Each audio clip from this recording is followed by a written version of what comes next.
तो गाइज आज मैं एक्सप्लेन करने जा रही हूँ एक Spanish super natural horror movie जिसका नाम है सिस्टर डेथ। ये मूवी हाल ही में रिलीज हुई है और 2017 में रिलीज हुई वेरोनिका मूवी की प्रीक्वल है। यानी इस मूवी में सिस्टर नार्सिसा से सिस्टर डेथ बनने की पूरी स्टोरी दिखाई गई है। तो चलते हैं एक और नई हॉरर यात्रा पर।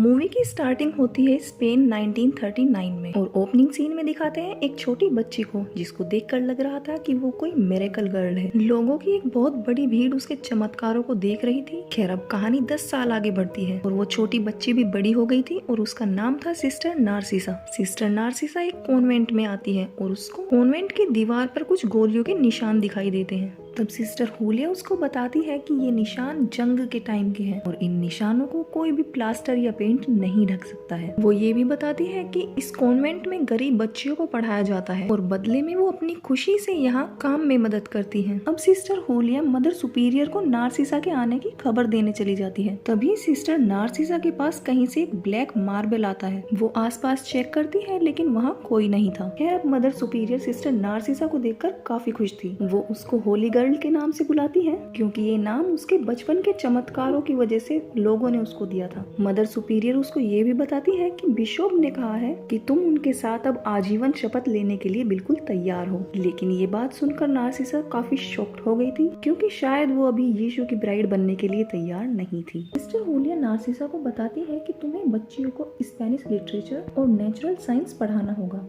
जो कि तुमसे पहले सिस्टर आइनिस पढ़ाया करती थी, लेकिन उनको अपने बूढ़े माँ बाप की सेवा करने के लिए वापस जाना पड़ा। अब नार्सिसा अपने रूम में आकर अपना सामान रखने लगती है और तभी उसको ऊपर वाली शेल्फ पर एक बॉक्स मिलता है। उस बॉक्स में एक सीजर, कुछ लेटर्स और एक डेड सिस्टर की फोटो थी। फोटो पर उसका नाम भी लिखा था, सिस्टर सुकोरो। नार्सिसा इस फोटो को देख ही रही थी कि तभी उसके रूम में रखी हुई चेयर खुद से ही गिर जाती है और बाहर से कोई उसके रूम का दरवाजा जोर जोर से थपथपाने लगता है। वो बाहर जाकर देखती है तो दूर दूर तक कोई नहीं था। फिर उसकी नजर सामने दीवार पर बनी एक अजीब सी ड्राइंग पर जाती है। वो ड्राइंग ऐसी थी जैसे छोटे बच्चे खेलते हुए दीवारों पर बना ही देते हैं, तो वो इसको इग्नोर कर देती है। खैर इसके बाद नार्सिसा फादर के सामने कन्फेस करती है कि वो यहाँ कुछ समय शांति से रहने के लिए आई थी, लोगों की भीड़ और उनके सवालों से दूर। इसलिए उसके मन में अभी डाउट है कि शायद वो यीशु की ब्राइड बनने लायक अभी नहीं है। फादर बोलते हैं कि शपथ लेने से पहले ऐसे ख्यालों का आना नॉर्मल सी बात है, तुम बस गॉड पर विश्वास रखो, बाकी सब ठीक होगा। इसके बाद नार्सिसा पढ़ाने के लिए क्लास में जाती है और अपना इंट्रोडक्शन देती है, जिसके लिए वो अपना नाम बोर्ड पर लिख देती है, जिसको देखकर पूरी क्लास में डर का माहौल बन जाता है। और रोसा नाम की एक बच्ची तो इतना डर गई थी कि वो क्लास में ही यूरिन पास कर देती है। लेकिन नार्सिसा को उनके इस तरह डरने का कारण नहीं पता चल पाया था। अब अगले सीन में मदर सुपीरियर और नार्सिसा कुछ पुराने फोटोज देख रही थी, लेकिन इस एल्बम में से एक फोटो गायब थी। तो उसके मन में अपने रूम से मिली सिस्टर सुकोरो की फोटो का ख्याल आता है और वो अपने रूम में वापस आकर फिर से उस फोटो को देखती है और अगेन उसके रूम की वही चेयर गिर जाती है, क्योंकि इस चेयर का बार बार खुद से ही गिरने का एक गहरा कनेक्शन पास्ट से जुड़ा हुआ था। और फिर से कोई जोर जोर से उसके रूम का दरवाजा बाहर से थपथपाने लगता है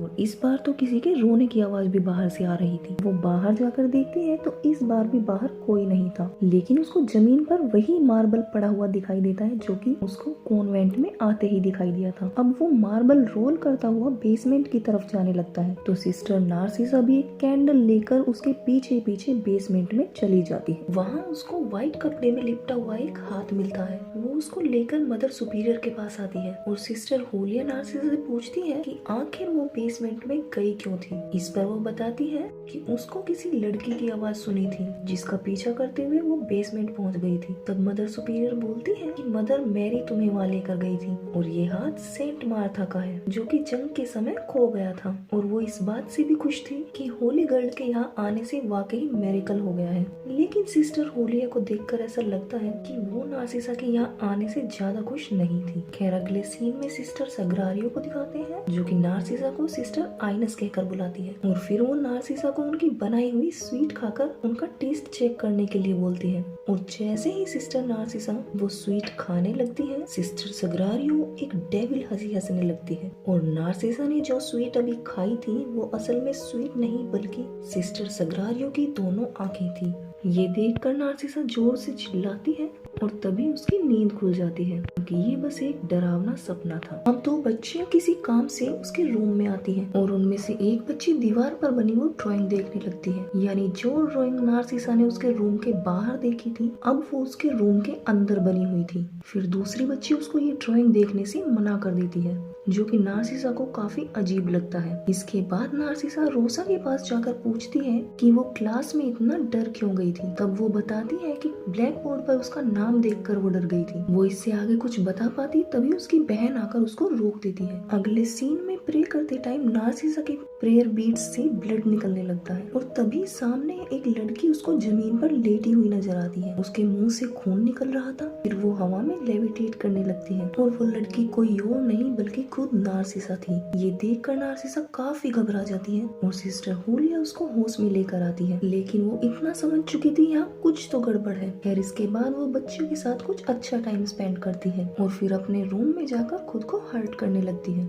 क्योंकि उसके मन में बहुत सारे सवाल थे। वो गॉड से प्रे करती है कि उसको सही राह दिखाए। वहीं दूसरी तरफ रोसा की रूममेट को वॉशरूम जाना था, लेकिन रात काफी हो गई थी तो वो रोसा को अपने साथ लेकर जाती है। वहाँ बाथरूम की टैप खुद से ही चल जाती है और अब बाथ टब पानी से भर चुका था और रोसा को वहाँ एक सीजर भी मिलती है। वो सीजर को उठा लेती है और टैप बंद करके वहाँ से जाने लगती है। तभी बाथ टब के पानी में बहुत ज्यादा हलचल होने लगती है, जिसको देखकर ये दोनों बच्चियां बहुत ज्यादा डर जाती हैं। लेकिन वहाँ सिस्टर होलिया आकर इन दोनों बच्चों को डांटने लगती है। दूसरी तरफ नार्सिसा को मिरर में उसके पीछे कोई दूसरी सिस्टर खड़ी हुई नजर आती है। एक बार फिर से उसके रूम की वो चेयर गिर जाती है। वो पीछे मुड़कर देखती है तो वहाँ कोई नहीं था। इधर रोसा के रूम की एक लड़की के बाल किसी ने काट दिए थे और उसके चिल्लाने की आवाज सुनकर नार्सिसा भी वहाँ पहुँच जाती है। लेकिन इसका इल्जाम सिस्टर होलिया रोसा पर लगाती है क्योंकि सीजर रोसा के पास से मिलती है और ये वही सीजर थी जो नार्सिसा ने अपने रूम में देखी थी। रोसा बार बार कहती है कि उसने कुछ नहीं किया है बल्कि उस लड़की ने किया है जिसको उसने बाथरूम में देखा था। रोसा बताती है कि वो लड़की बाथ टब में डूब रही थी और मदद मांग रही थी। ये सुनकर सिस्टर होलिया को बहुत ज्यादा गुस्सा आ जाता है और वो रोसा को जोर से थप्पड़ मारती है। ये देखकर सिस्टर नार्सिसा भी शॉक्ड हो गई थी और वो अब अपने रूम में जाकर चेक करती है तो सीजर उसको नहीं मिलती है। उसको कुछ भी समझ नहीं आ रहा था कि आखिर यहाँ चल क्या रहा है। उसके सवालों के जवाब केवल रोसा ही दे सकती थी। तो वो अगले दिन रोसा के पास जाती है, जिसको पनिशमेंट के तौर पर कुछ वक्त के लिए एक बेसमेंट की जेल जैसी जगह पर बंद किया गया था। वो रोसा से पूछती है कि वो सीजर उसके पास कैसे आई और बाथरूम में उसने किस लड़की को देखा था। रोसा कहती है कि वो सीजर उसको बाथरूम से ही मिली थी, लेकिन वो ये भी जानती है कि कोई उसकी बात पर विश्वास नहीं करेगा और ये बात उसने सिस्टर आइनिस को भी बताई थी। अब नार्सिसा उसको मदद का विश्वास दिलाती है। तब रोसा बताती है कि यहाँ एक छोटी बच्ची की आत्मा रहती है, लेकिन हमें उसकी हैंगिंग पर्सन वाली ड्राइंग को नहीं छेड़ना चाहिए। लेकिन सिस्टर आइनिस ने उसकी अधूरी ड्राइंग में एक पैर बनाकर उसको पूरा कर दिया था, ये दिखाने के लिए कि इससे कुछ नहीं होगा। फिर उस लड़की ने सिस्टर आइनिस का नाम ब्लैक बोर्ड पर लिख दिया था। इसके बाद सिस्टर आइनिस बहुत ज्यादा घबरा गई थी और यहाँ से चली गई। रोसा बताती है कि वो लड़की जिसका भी नाम लिख देती है वो इंसान शापित हो जाता है और यहाँ हमें पता चलता है कि नार्सिसा का नाम बोर्ड पर देखकर ये पूरी क्लास क्यों घबरा गई थी। अब अगले सीन में मदर सुपीरियर नार्सिसा को सिस्टर आइनिस की ही वेडिंग ड्रेस पहनने के लिए देती है, लेकिन नार्सिसा के मन में अभी भी बहुत सारे सवाल चल रहे थे और वो मदर सुपीरियर से पूछ लेती है कि क्या सिस्टर आइनिस यहाँ से इसलिए चली गई क्योंकि वो डर गई थी। इस पर मदर सुपीरियर कहती है कि ये उन बच्चों की बनाई हुई एक मन गढ़ंत कहानी है और अच्छा यही होगा कि तुम इन अफवाहों पर ध्यान ना दो, और इतना कहकर वो वहाँ से चली जाती है। खैर अब नार्सिसा वो वेडिंग ड्रेस पहनकर खुद को मिरर में देख रही थी, लेकिन इसके बाद ऐसा लगता है कि कोई उसकी ड्रेस पीछे से खींच रहा है, जिसकी वजह से उसका दम घुटने लगता है। फिर उसकी आंख खुलती है तो वो खुद को अपने रूम में पाती है, यानी ये भी उसका एक डरावना सपना था। खैर इसके बाद नार्सिसा क्लास में सूर्य ग्रहण के बारे में पढ़ा रही थी, तभी अचानक रोजा बहुत ज्यादा डर कर वहाँ से भाग जाती है और पूरी क्लास में डर का माहौल पैदा हो जाता है, क्योंकि अब रोजा का नाम ब्लैक बोर्ड पर लिखा हुआ था, जो कि थोड़ी देर पहले वहाँ नहीं था। यानी ये नाम लिखने वाली बात सच थी और अब रोजा की जान खतरे में थी। अब नार्सिसा रोजा के पास जाकर बोलती है, मैं समझ गई हूँ कि यहाँ सच में कोई है जिसको तुमने देखा था और मैं भी उसको देखना चाहती हूँ, तो मेरी मदद करो उसको देखने के लिए और मैं विश्वास दिलाती हूँ कि तुम्हें कुछ नहीं होने दूंगी। इसके बाद नार्सिसा रोसा को अपने रूम में ले जाती है और उसके साथ मिलकर हैंगिंग पर्सन वाली ड्राइंग को पूरा कर देती है और चारों तरफ देखती है, लेकिन उसको अभी भी कोई स्पिरिट नजर नहीं आ रही थी।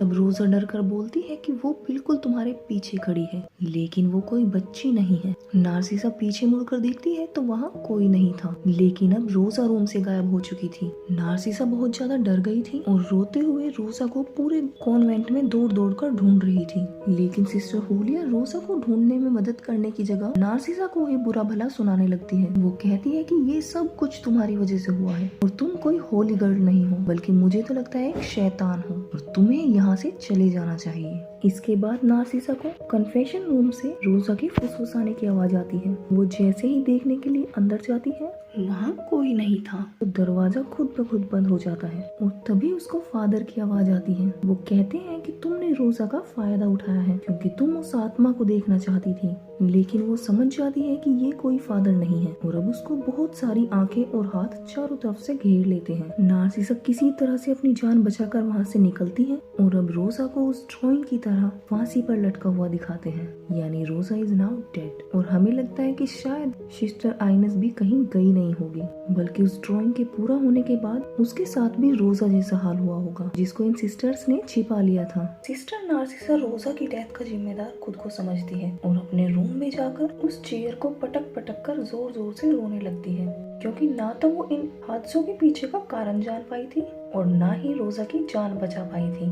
तो अब वो इस कॉन्वेंट को छोड़कर जाने लगती है। तभी सूर्य ग्रहण भी पड़ना शुरू हो जाता है और अब नार्सिसा अपने होश खो बैठती है। वो सूरज के सामने अपनी दोनों बाहें फैलाकर घुटनों के बल बैठ जाती है और लगातार सूरज की तरफ देखे जा रही थी, जिसका सीधा असर उसकी आंखों पर पड़ रहा था। उसकी आंखें बिल्कुल व्हाइट हो जाती हैं। मिस्टर हुलिया उसको ऐसा करने से रोकने के लिए आती है और वो जैसे ही उसको टच करती है, जंग के टाइम का पूरा पास्ट नार्सिसा के सामने आने लगता है। किस तरह अटैकर्स ने यहाँ तोड़फोड़ मचाकर आग लगा दी थी और एक सिस्टर के साथ तो बहुत बुरा किया था। ये सब कुछ देखकर नार्सिसा जोर से चिल्लाने लगती है और फिर खुद को अपने रूम में पाती है। उनकी आंखों की कंडीशन बहुत ज्यादा खराब हो चुकी थी और वो कुछ भी नहीं देख पा रही थी, लेकिन वो सिस्टर हुलिया को बताती है कि उसने सब कुछ देखा है कि यहाँ क्या क्या हुआ था। बट सिस्टर हुलिया उसकी बात सुनने को ही तैयार नहीं थी और उसको शैतान बताकर वहाँ से चली जाती है, क्योंकि वो बहुत ज्यादा घबरा गई थी और मदर सुपीरियर से जाकर बताती है कि नार्सिसा सब कुछ जान चुकी है। अब नार्सिसा के पास सिस्टर सग्रारियो थी।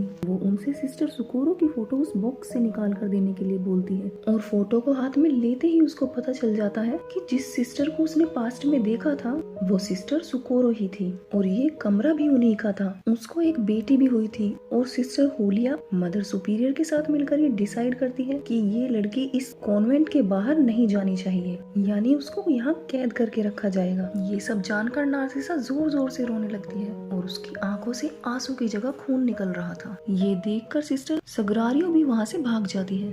अब नार्सिसा अपने रूम में बिल्कुल अकेली थी और उसको दिखाई देना भी बंद हो गया था। तभी उसके रूम में किसी के आने की आहट होती है। वो पीछे मुड़कर देखती है तो उसके सामने डेड सिस्टर सुकोरो खड़ी थी, लेकिन नार्सिसा उनको देख पा रही थी। यानी अब नार्सिसा के पास ये पावर थी कि वो मरे हुए लोगों की आत्मा और उनसे जुड़े हुए पास्ट को देख सकती है। इसके बाद सिस्टर सुकोरो की आत्मा नार्सिसा का हाथ पकड़कर उसको दिखाती है कि आगे उसके साथ यहाँ क्या हुआ था। अब नार्सिसा फिर से देख पा रही थी कि एक दिन सुकोरो की बेटी की तबीयत बहुत ज्यादा खराब थी और उसको बहुत तेज बुखार था। वो उसको हॉस्पिटल ले जाने की जिद कर रही थी, लेकिन इन लोगों ने डिसाइड किया हुआ था कि सुकोरो की बेटी चाहे कुछ भी हो जाए इस कॉन्वेंट से बाहर नहीं जाएगी। तो सिस्टर सुकोरो को रूम में लॉक करके उसकी बेटी को जबरदस्ती बाथटब में ले जाकर लेटा देते हैं ताकि उसका बुखार कम किया जा सके।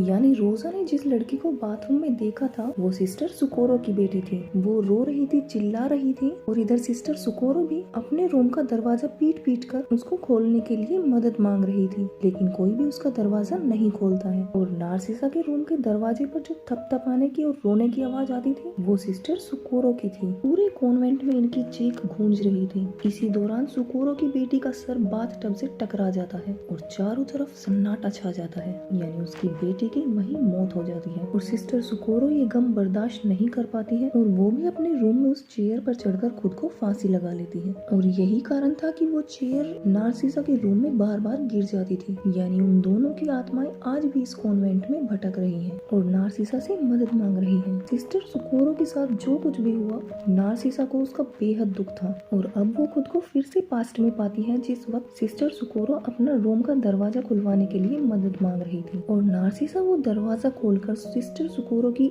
स्पिरिट को आजाद कर देती है। अब यहाँ से पास्ट और प्रेजेंट की कहानियाँ एक साथ चलते हुए दिखाते हैं, क्योंकि सिस्टर सुकोरो की स्पिरिट प्रेजेंट में भी आजाद हो चुकी थी और अब पूरे कॉन्वेंट में उसकी हंसी गूंज रही थी। और प्रेजेंट में नार्सिसा सिस्टर हुलिया को बताती है कि उसने सिस्टर सुकोरो को आजाद कर दिया है और अब वो अपनी जान बचाने के लिए पूरे कॉन्वेंट में इधर उधर भागने लगती है और जाकर बेसमेंट में छिप जाती है और वहाँ वो अपना नाम बोर्ड पर लिखा हुआ देखती है। और इसके बाद सुकोरो उसको जान से मार देती है, पास्ट में भी और प्रेजेंट में भी। और अब वो पास्ट में मदर सुपीरियर को उसी खून से भरे हुए बाथ टब में डुबो कर मार देती है जहाँ उसकी बेटी की मौत हुई थी और वो प्रेजेंट में भी खून की उल्टियाँ करती हुई मर जाती है। अब फाइनली सुकोरो और उसकी बेटी की आत्मा को शांति मिल जाती है और इसके बाद आता है वेरोनिका मूवी का सीन। तो जैसा कि मैंने बताया था कि वेरोनिका मूवी की कहानी इस कहानी से आगे की है, तो इस सीन में सिस्टर नार्सिसा को काफी ओल्ड दिखाते हैं। उनकी आंखें बिल्कुल व्हाइट थी, जैसा कि हमने अभी स्टोरी में देखा। वे एक स्कूल में आती हैं और यहीं पर उनको सिस्टर डेथ का नाम भी मिलता है और वहाँ वेरोनिका नाम की एक लड़की को देखकर स्माइल करने लगती है। यानी उनको अपनी पावर से पता चल गया था कि वेरोनिका के साथ आगे क्या होने वाला है। वेरोनिका मूवी की खास बात ये है कि ये एक ट्रू स्टोरी पर बेस्ड मूवी है और इसको नेटफ्लिक्स ने ऑफिशियली सबसे ज्यादा डरावनी मूवी डिक्लेयर किया है। तो गाइस जल्दी से इस वीडियो को लाइक करके चैनल को सब्सक्राइब कर लीजिए और बेल आइकन प्रेस करना मत भूलिएगा, क्योंकि वेरोनिका मूवी की भी एक्सप्लेनेशन बहुत जल्दी यहाँ पर आने वाली है। Till then take care, bye.